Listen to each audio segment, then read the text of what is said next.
ನಾಳೆ ನಿಮ್ಮದೇ ಇವತ್ತಿನ ಜುಗಲ್ಬಂದಿ ವಿಶೇಷ ಮತ್ತೊಮ್ಮೆ ಕಾರ್ಯಕ್ರಮಕ್ಕೆ ಸ್ವಾಗತ. ಈಗ ನಮ್ಮ ಜೊತೆ ಇನ್ನೊಬ್ರು ಅತಿಥಿ ಸೇರ್ಕೊಂಡಿದ್ದಾರೆ, ರಘು. ಇವರು ಕೂಡ ಹಂಸಲೇಖ ದೇಸಿ ಕಾಲೇಜ್ನ ವಿದ್ಯಾರ್ಥಿ. ಇವರ ಹತ್ರ ಕೂಡ ನಾವು ಕೇಳೋಣ ಏನು ಸ್ಪೆಷಲ್ ಬಾಕಿ ಸ್ಟೂಡೆಂಟ್ಗೆ ಮತ್ತು ಇವರಿಗೆ ಅನ್ನುವಂಥದ್ದು. ಸರ್, ನೀವು ಹೇಳ್ತಾ ಇದ್ರಿ ನಾಗೇಶ್ ಅವರೇ, ಅಂದರೆ ಬೇರೆ ಬೇರೆ ಆಯಾಮಗಳು, ಅಂದರೆ ಯಾವೆಲ್ಲ ರೀತಿಯಲ್ಲಿ ಮುಂದುವರಿಬಹುದು ಅನ್ನುವಂಥದ್ದು ಅಂತೇಳಿ. ಈಗ ಕೆಲವು ಹುಡುಗರು ಬಹಳ ಕ್ರಿಯೇಟಿವ್ ಆಗಿರ್ತಾರೆ.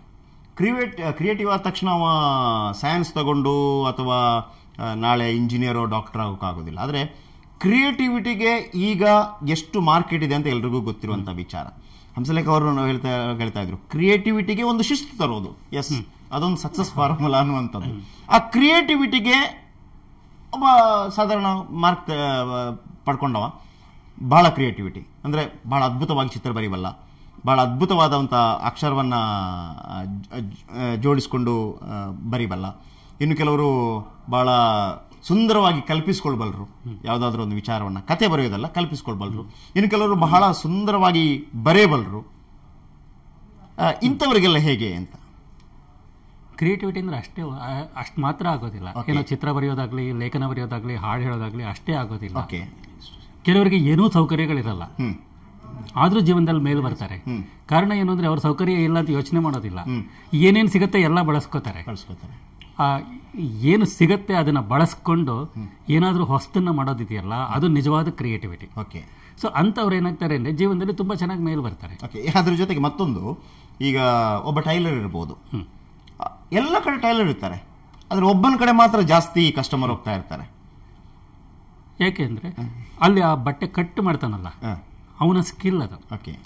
ಯಾರು ಪ್ರತಿಯೊಬ್ಬರಿಗೂ ತಮ್ಮ ಜೀವನದಲ್ಲಿ ತಮ್ಮದೇ ಆದ ಛಾಪು ಮೂಡಿಸ್ಲಿಕ್ಕೆ ಅವಕಾಶ ಇರುತ್ತೆ. ಆ ಕೆಲಸ ನೋಡಿದಾಗ ಅವ್ರ ಸಿಗ್ನೇಚರ್ ಇರಲ್ಲ ಅಲ್ಲಿ, ಆದ್ರೆ ಆಗಿರ್ತಕ್ಕಂಥ ಕೆಲಸ ನೋಡಿದಾಗ ಇದು ಇಂಥವ್ರದ್ದೇ ಕೆಲಸ. ಮ್ಯೂಸಿಕ್ ಡೈರೆಕ್ಟ್ ಮಾಡ್ತಾರೆ, ಸಂಗೀತ ಇಂಥವ್ರದ್ದು ಯಾರು ಹೇಳದೇ ಇರ್ಬೋದು, ಆದ್ರೆ ಆ ಸಂಗೀತ ಕೇಳಿದಾಗ ಇದು ಅವರೇ ಮಾಡೋದು ಅಂತ ಗೊತ್ತಾಗುತ್ತೆ. ಯಾಕೆ ಅಂದ್ರೆ ಅದರಲ್ಲಿ ಅವರ ಚಾಪ್ ಇರುತ್ತೆ. ಸೊ ಆ ತರಹ ಪ್ರತಿಯೊಬ್ಬರಿಗೂ ತಮ್ಮ ಕೆಲಸದಲ್ಲಿ ಚಾಪು ಮೂಡಲಿಕ್ಕೆ ಅವಕಾಶ ಇರುತ್ತೆ. ಹಂಸಲೇಖ ಅವರನ್ನು ಉದಾಹರಣೆ ಹಾಗೆ ಕೊಟ್ಟರು. ಯಾಕಂದ್ರೆ ಇಡೀ ಕರ್ನಾಟಕದ ಜನತೆಗೆ ಹಂಸಲೇಖ ಅವರ ಸಂಗೀತ ಅಂತ ಹೇಳುವಾಗ ಅದನ್ನು ಮತ್ತೆ ನಾವು ವಿವರಿಸಿ ಹೇಳೋ ಅಗತ್ಯವಿಲ್ಲ, ಯಾಕಂದ್ರೆ ಎಲ್ರಿಗೂ ಗೊತ್ತಿರುವಂತ ವಿಷಯನೇ. ಆದ್ರೆ ನಾನು ಮತ್ತೆ ಹೇಳ್ತಾ ಇದ್ದೀನಿ, ಇವತ್ತು ನಾವು ಹಂಸಲೇಖ ಅವರನ್ನು ಸಂಗೀತಗಾರನಾಗಿ ಪರಿಚಯಿಸ್ತಾ ಇಲ್ಲ. ಎಸ್, ಖಂಡಿತವಾಗ್ಲು. ಸರ್, ಈಗ ನಿಮ್ಮ ದೇಸಿ ಕಾಲೇಜ್ನಲ್ಲಿ ಅಂದರೆ ಈಗ PU ಆದರೆ not only for arts commerce ಅಲ್ಲದೆ ಸೈನ್ಸ್ ಅವ್ರಿಗೂ ಅವಕಾಶ ಇದೆಯಾ? ಹೇಗೆ? ಸೈನ್ಸ್ಗೂ ನನಗೇನು ಸಂಬಂಧ ಇಲ್ಲ. ಸೈನ್ಸ್ಗೂ ಕಾಮರ್ಸ್ಗೂ ನನಗೇನು ಸಂಬಂಧ ಇಲ್ಲ. ನನಗೆ ಗೊತ್ತಿರೋ ಪ್ರಕಾರ ದೇಸಿ ಸಿಲೆಬಸ್ ನಲ್ಲಿ ಒಂದು ಸತ್ಯ ಕಂಡುಹಿಡ್ಕೊಂಡಿದೆ. ಪ್ರಪಂಚದ ಎಲ್ಲಾ ಜ್ಞಾನಗಳಲ್ಲೂ ಗಣಿತ ಇದ್ದೇ ಇದೆ. ಯಾವುದೇ ಜ್ಞಾನ ತಗೊಳ್ಳಿ ನೀವು, ಅದರಲ್ಲೊಂದು ಗಣಿತ ಇದ್ದೇ ಇರುತ್ತೆ. ಗಣಿತವನ್ನೇ ಫೋಕಸ್ ಮಾಡಿದವನು ಗಣಿತಜ್ಞ ಆಗ್ತಾನೆ, ಅದರ ಲಾವಣ್ಯವನ್ನ ಗಮನಿಸಿದವನು ಕಲೆಗಾರ ಆಗ್ತಾನೆ. ಚಂದ್ರನ್ ನೋಡೋನು ಅದರಲ್ಲಿ ಹೀಲಿಯಂ ಇದೆ, ಇಂಡಾಲಿಯಂ ಇದೆ, ಏನೇನೋ ಇದೆ ಅಂತ ವಿಜ್ಞಾನಿ ಅದನ್ನ ನೋಡ್ತಿರ್ತಾನೆ. ಆದ್ರೆ ನನ್ನ ಸ್ಟೂಡೆಂಟ್ಸ್ ಕಲೆಗಾರರು ಅದರಲ್ಲಿ ಬೆಳಕಿದೆ, ಐಡಿಯಾಸ್ ಇದೆ, ಕನಸುಗಳಿದೆ, ನಾನು ಇನ್ನೇನು ಕ್ರಿಯೇಟ್ ಮಾಡಬಲ್ಲೆ ಅಂತ ಅದನ್ನ ನೋಡ್ತೇನೆ. ಕಲೆಗಾರ ನೋಡೋ ಚಂದ್ರ ಬೇರೆ, ವಿಜ್ಞಾನಿ ನೋಡೋ ಚಂದ್ರ ಬೇರೆ. ನನ್ನಲ್ಲಿ ಸ್ಟೂಡೆಂಟ್ಸ್ ಎಷ್ಟು ಸ್ಮಾರ್ಟ್ ಆಗಿದ್ದಾರೆ ಅಂದ್ರೆ, ನಾನು ಈ ದೇಸಿ ಸಂಗೀತ ಲಿಪಿಯನ್ನು ರೂಢಿಸ್ತಾ ಇದ್ವಿ. ಅಲ್ಲಿ ಒಂದು ಬಹಳ ಟೆಕ್ನಿಕಲ್ ಪಾಯಿಂಟ್ ಬಹಳ ಕಷ್ಟ ಆಯ್ತು. 12 ಸ್ವರಗಳಲ್ಲಿ ಮಧ್ಯಮ ಸ್ವರ ಯಾವುದು ಅಂತ, ಪಂಚಮ ಅಂತ ನಾವು ಹೇಳ್ತೀವಿ, ಅಲ್ಲ ಅಂತ ಒಬ್ಬ ಆರ್ಗ್ಯೂ ಮಾಡ್ದ ಹುಡುಗ. ಪ್ರತಿ ಮಧ್ಯಮ ಅಂತ ಆರ್ಗ್ಯೂ ಮಾಡ್ದ. ಕರೆಕ್ಟು, ಪ್ರತಿ ಮಧ್ಯಮವೇ ಮಧ್ಯಮ ಆಗುತ್ತೆ, ಆದ್ರೆ ಪಂಚಮ ಯಾಕಾಗಿದೆ ಅದನ್ನ ಕ್ವಶನ್ ಮಾಡಿದ್ರೆ ಅವನು ಅನಲೈಸ್ ಮಾಡ್ದ. ಮತ್ತೆ ದೇಸಿ ನೋಟೇಶನ್ಗೂ ಮತ್ತು ವೆಸ್ಟರ್ನ್ ನೋಟೇಶನ್ಗೂ ಇದ್ದಂತ ಆ ಟೆಕ್ನಿಕಲ್ ಪಾಯಿಂಟ್ ನ ಒಂದು ಶಾರ್ಪ್ ಒಂದು ಫ್ಲಾಟ್ ನ ಬದಲಾಯಿಸೋದ್ರಿಂದ ಸಾಲ್ವ್ ಮಾಡಬಹುದು, ಇಡೀ ದೇಸಿ ನೋಟೇಶನ್ ನ ಜಗತ್ತಿಗೆ ಏಕಮುಖವಾಗಿ ಕೊಡಬಹುದು ಅಂತ ಹೇಳ್ದ. ಓಕೆ ಸರ್, ಈಗ ಮತ್ತೊಂದು ಪ್ರಶ್ನೆ. ರಸೆಲ್ ಪೂಕಟ್ಟಿ ಅವರು ಆಸ್ಕರ್ ಪಡೆದರು. ಎಡಿಟರ್ಸ್ಗಳು ತುಂಬಾ ಜನ ಇದ್ದಿರಬಹುದು. ರಸೆಲ್ ಪೂಕಟ್ಟಿ ಆಸ್ಕರ್ ಯಾಕೆ ಪಡೆದರು? ಏನು ಪರಿಶ್ರಮ ಇತ್ತು ಅಲ್ಲಿ? ಸ್ಪೆಷಾಲಿಟಿ ಏನಿತ್ತು? ಅಂದ್ರೆ ಈಗ ನಿಮ್ಮ ಒಂದು ಕಾಲೇಜಿಗೆ ಬಂದಂತ ಹುಡುಗ ಮುಂದಿನ ದಿನಗಳಲ್ಲಿ, ನೀವು ಹೇಳಿದ್ರಿ ಲೊಕೇಶನ್ ನೋಡುವಾಗ ನೀವು ಹೇಳ್ತಾ ಇದ್ರಿ, ಮುಂದಿನ ದಿನಗಳಲ್ಲಿ ದಕ್ಷಿಣ ಭಾರತದಲ್ಲಿ ಸ್ಯಾಕ್ಸೋಫೋನ್ ವಿಚಾರಕ್ಕೆ ಸಂಬಂಧ ಬಂದಂತ ಹುಡುಗ ಒಬ್ಬ ರಸೆಲ್ ಪೂಕಟ್ಟಿ ತರ ಆಗೋದಕ್ಕೆ ಸಾಧ್ಯನಾ? ಒಬ್ಬ ಪ್ರಭುದೇವ ಆಗೋದಕ್ಕೆ ಸಾಧ್ಯನಾ? ಒಬ್ಬ ಹಂಸಲೇಖ ಆಗೋದಕ್ಕೆ ಸಾಧ್ಯನಾ? ಖಂಡಿತ ಖಂಡಿತ ಖಂಡಿತ. ಏನಾಗಿದೆ ಅಂದ್ರೆ, ಇಲ್ಲಿ ಟ್ಯಾಲೆಂಟ್ ಟು ಟ್ರೀ ಅಂತ ಒಂದು ಸ್ಕೀಮ್ ಮಾಡಿದ್ದಾರೆ, ಹುಡುಗರೇ ಮಾಡಿದ್ದಾರೆ. ಒಬ್ಬ ವಿದ್ಯಾರ್ಥಿ ಒಳಗೆ ಬಂದ ಕೂಡಲೇ ಅವನಿಗೊಂದು ಮೂಲ ಪ್ರತಿಭೆ ಇರುತ್ತಂತೆ. ಇದು ವಿದ್ಯಾರ್ಥಿಗಳಿಗೆ ಕಂಡಿದ್ದು. ಆ ಮೂಲ ಪ್ರತಿಭೆ ಮೇಲೆ ಅವ್ನು ಕೆಲಸ ಮಾಡ್ತಾ ಹೋಗ್ತಿದ್ರೆ ಬ್ರಾಂಚಸ್ ನಲ್ಲೆಲ್ಲ ಬೇರೆ ಪ್ರತಿಭೆಗಳೆಲ್ಲ ಕಾಣಿಸ್ಕೊಳ್ತಾವಂತೆ. ನಮಗೊಂದು ಟ್ರೀ ಮಾಡ್ಕೊಟ್ಟಿದ್ದಾರೆ ಅವರು. ಈ 3 ವರ್ಷದಲ್ಲಿ ಬ್ರಾಂಚಸ್ ನಲ್ಲಿ ಕೂಡ ಬೇರೆ ಬೇರೆ ಯಾವುದೋ ಪ್ರತಿಭೆಗಳೆಲ್ಲ ಅರಳ್ತಾ ಹೋಗ್ತಾವಂತೆ. ಸಮಟೈಮ್ಸ್ 2ನೇ ವರ್ಷದಲ್ಲಿ ಈ ಬ್ರಾಂಚ್ ನಲ್ಲಿ ಇರೋದು ಮೈನ್ ಆಗಿಬಿಡುತ್ತೆ, ಅಥವಾ ಮೈನ್ ಅಲ್ಲಿರೋದು ಮರ್ತಿ ಹೋಗ್ಬಿಡುತ್ತೆ. ಇನ್ಯಾವುದೋ ತುದಿಯಲ್ಲಿ ಅವ್ನು ಬೆಳಕೊಂಟು ಅವ್ನು ಅಲ್ಲಿಗೆ ಹೊರಟು ಬಿಡ್ತಾನಂತೆ. ಅದರದೊಂದು ಟ್ಯಾಲೆಂಟ್ ಟ್ರೀ ಅಂತ ನನಗೊಂದು ಮಾನಿಟರಿಂಗ್ ಇದು ಮಾಡ್ಕೊಟ್ಟಿದ್ದೆ. ಅಲ್ಲ, ನಿಜವಾಗ್ಲೂ ಇದು ನಮ್ಮ ಸ್ಟೂಡೆಂಟ್ಸ್ಗಳು ಕೂಡ ಗಮನ ಹರಿಸಬೇಕು. ಏನಂತಂದ್ರೆ, ಹಂಸಲೇಖ ಅವರು ಹೇಳಿದಂಥ ಮಾತನ್ನು ಹಿರಿಯರೊಬ್ಬರು ಈ ಹಿಂದೆ ಕೂಡ ಒಮ್ಮೆ ಹೇಳಿದ್ರು ನಮಗೆ. ಪ್ರತಿಯೊಬ್ಬ ಮನುಷ್ಯನಲ್ಲೂ ಒಂದು ಟ್ಯಾಲೆಂಟ್ ಇರುತ್ತೆ, ಅದು ಸಣ್ಣದೋ ದೊಡ್ಡದೋ ಮತ್ತೊಂದು. ಆ ಟ್ಯಾಲೆಂಟ್ ಅನ್ನು ಪೋಷಿಸ್ತಾ ಹೋದ ಹಾಗೇನೆ ಆ ಟ್ಯಾಲೆಂಟ್ ಬೇರೆ ಬೇರೆ ರೆಂಬೆಗಳು ಶುರುವಾಗತ್ತಂತೆ.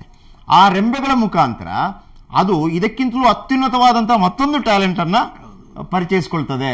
ಅಥವಾ ಅವನು ಮೂಲವಾಗಿ ಯಾವುದೊಂದು ಟ್ಯಾಲೆಂಟ್ ಇತ್ತು ಅಂತ ನಾವು ಹೇಳಿದ್ವಿ, ಅದು ಮರೆತು ಹೋಗುವಂತ ಸಾಧ್ಯತೆ ಇದೆ. ಯಾಕಂದ್ರೆ ಇದು ಅದಕ್ಕಿಂತಲೂ ಪವರ್ಫುಲ್ ಆಗಿರುವಂತದ್ದು. ಹಾಗಾಗಿ ಆ ಸಣ್ಣ ಒಂದು ಟ್ಯಾಲೆಂಟ್ ಏನಂತಿತ್ತು, ಒಂದು ಪ್ರತಿಭೆ ಏನಿತ್ತು, ಅದನ್ನ ನಾವು ಗುರುತಿಸ್ಕೊಳ್ಳೋದಿದೆಯಲ್ಲ, ಅದು ಬಹಳ ಇಂಪಾರ್ಟೆಂಟ್. ರೈಟ್, ಬಹಳ ಮುಖ್ಯ. ನಾನು ಡೈರೆಕ್ಟರ್ ಆಗಬೇಕು ಅಂತಲೇ ಬಂದೆ, ಆದ್ರೆ ಇಂಡೈರೆಕ್ಟರ್ ಆದೆ, ಮ್ಯೂಸಿಕ್ ಡೈರೆಕ್ಟರ್ ಆದೆ. ಹಾಗೇನೆ ಇವರು ಗುರುಕಿರಣ್ ಅವರು ಕೂಡ ಆಕ್ಟರ್ ಆಗಬೇಕು ಅಂತ ಬಂದವರು, music director, sound designer. Yes, okay. ನಾನು ಈಗ ಒಂದು ಬ್ರೇಕ್ ತಗೊಳ್ಳೋದಕ್ಕಿಂತ ಮೊದಲು ರಘು ಅವರನ್ನ ಪರಿಚಯಿಸ್ತೀನಿ. ರಘು, ನೀವು ಕೂಡ ದೇಸಿ ಕಾಲೇಜಿನ ವಿದ್ಯಾರ್ಥಿ. ಬೇರೆ ಸ್ಟೂಡೆಂಟ್ಗಳು ಇರ್ತಾರಲ್ಲ, ಈಗ ಸಾಧಾರಣವಾಗಿ ಡಿಗ್ರಿ ಮಾಡಿದವರು ಮತ್ತೊಂದು ಮಾಡ್ತಿರೋರು, ಅವ್ರಿಗೂ ನಿಮ್ಗೆ ಏನು ವ್ಯತ್ಯಾಸ?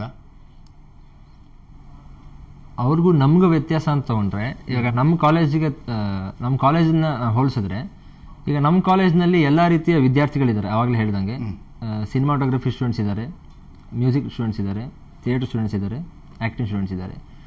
ಈಗ ನಮಗೇನು ಮಾಡ್ತಾರೆ ಅಂದರೆ, ಸರ್ ಒಂದು ಪ್ರಾಜೆಕ್ಟ್ ಕೊಡ್ತಾರೆ, ನೀವೆಲ್ಲ ಸೇರಿಕೊಂಡು ಒಂದು ಚಿಕ್ಕದಾಗಿ ಒಂದು 5 ನಿಮಿಷದ ಏನಾದರೂ ಒಂದು ಮಾಡ್ಕೊಂಬನ್ನಿ ಅಂತ. ಅಲ್ಲಿಂದ ವರ್ಕ್ ಸ್ಟಾರ್ಟ್ ಆದಾಗ ಅವರು ಡಿಪಾರ್ಟ್ಮೆಂಟ್ನವ್ರು ಕೂತ್ಕೊಂಡು, ಫಸ್ಟ್ ಸಿನಿಮಾಟೋಗ್ರಫಿನವ್ರು ಕೂತ್ಕೊಂಡು ಒಂದು ಒಳ್ಳೆ ಸ್ಕ್ರಿಪ್ಟ್ ಮಾಡ್ತಾರೆ, ಅವರೆಲ್ಲ ಮಾತಾಡ್ಕೊಂಡು ಒಂದು ಸ್ಟೋರಿ ಮಾಡ್ತಾರೆ.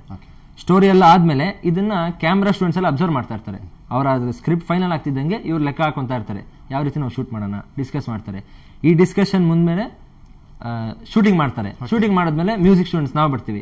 ನಮಗೆ ಅದ್ ನೋಡ್ತಾರೆ, ನಮ್ಗೆ ಅನ್ನಿಸ್ತಾ ಇರುತ್ತೆ, ಓ ಇದಕ್ಕೆ ಈ ತರ ಮಾಡ್ಬೋದು, ಮ್ಯೂಸಿಕ್ ಇಲ್ಲಿ ಕೊಡ್ಬೋದು. ಇದಾದ್ಮೇಲೆ ಆಕ್ಟಿಂಗ್ ಡಿಪಾರ್ಟ್ಮೆಂಟ್ ಹೋಗುತ್ತೆ, ಕೊನೆಗೆ ಎಡಿಟಿಂಗ್ ಹೋಗುತ್ತೆ. ಸೊ ಏನಾಗುತ್ತೆ ಅಂದ್ರೆ, ನಮಗ್ ಸುಮ್ನೆ ಒಂದು ಕಿಡಿ ಕೊಡ್ತಾರೆ ಅಷ್ಟೇ. ಅದು ನನಗೇನ್ ಅನ್ಸಿದೆ ಗೊತ್ತಾ, ನಿಮಗೂ ಮತ್ತು ಬೇರೆ ಸ್ಟೂಡೆಂಟ್ಗೂ ಬಯಹಟ್ ಮಾಡೋ ಅಗತ್ಯ ಇಲ್ಲ ಅಂತ ಹೇಳಿ. ಟೀಚರ್ ಲೆಕ್ಚರ್ ಮಾಡಲ್ಲ, ಇವ್ರು ಓದ್ತಿರ್ತಾರೆ, ಇವ್ರು ಡಿಸ್ಕಸ್ ಮಾಡ್ತಾರೆ. ಬಯಹಟ್ ಮಾಡಿ ನೆನಪಿಟ್ಕೊಂಡು ಓಕೆ ನಾಳೆಗೆ ಹಿಂಗೆ ಅಂತ. ಯಾಕಂದ್ರೆ ಯು ಆರ್ ಎಂಜಾಯಿಂಗ್ ಯುವರ್ ಏನು ನೀವೇನು ಕಲಿತಾ ಇದ್ದೀರಿ, ಎಂಜಾಯ್ ಮಾಡ್ತಾ ಕಲಿತಾ ಇದ್ದೀರಿ. ಹಾಗೇನೆ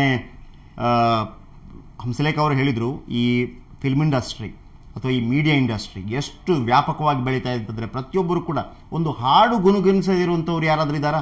ಖಂಡಿತವಾಗ್ಲೂ ಪ್ರತಿಯೊಬ್ಬ ಕೂಡ ಒಂದು ಹಾಡನ್ನು ಹಾಡಿರ್ತಾನೆ. ಅದು ಬಾತ್ರೂಮಲ್ಲಿ ಆಗಿರ್ಬೋದು, ಎಲ್ಲೇ ಆಗಿರ್ಬೋದು. ಅದರ ವ್ಯಾಪ್ತಿ ನೋಡಿ ಎಷ್ಟು ಅನ್ನುವಂಥದ್ದು. ಇದರ ಜೊತೆಗೇನೆ ನೀವು ಕರ್ನಾಟಕದ ಸೈನ್ಸ್ ತಗೊಳ್ಳದೆ ಅಥವಾ ತುಂಬ ಮಾರ್ಕ್ ಇಲ್ಲದೆ ಈಗ ಸದ್ಯಕ್ಕೆ ಮುಂದಿನ ದಿನಗಳಲ್ಲಿ ಒಂದು ಸೂಪರಿಂಟೆಂಡೆಂಟ್ ಆಫ್ ಪೊಲೀಸ್ ಆಗೋದಕ್ಕೆ ಸಾಧ್ಯ ಇದೆಯಾ?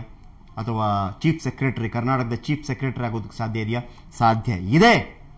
ಯಾಕಂದ್ರೆ ನಾಳೆ ನಿಮ್ಮದೇ. ಅದು ಹೇಗೆ ಅನ್ನೋದನ್ನು ಕೂಡ ಹೇಳ್ತೀವಿ. ಅದಕ್ಕಿಂತ ಮೊದಲು ಜುಗಲ್ಬಂದಿಯಲ್ಲಿ ಒಂದು ಸಣ್ಣ ಬ್ರೇಕ್.